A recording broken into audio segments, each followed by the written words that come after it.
Check it out.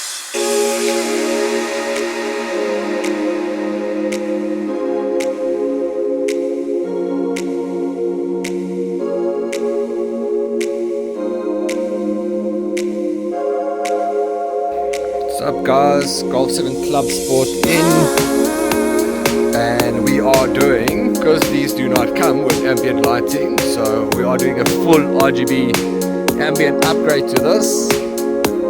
Ambient RGB lighting in the feet as well, that will be awesome.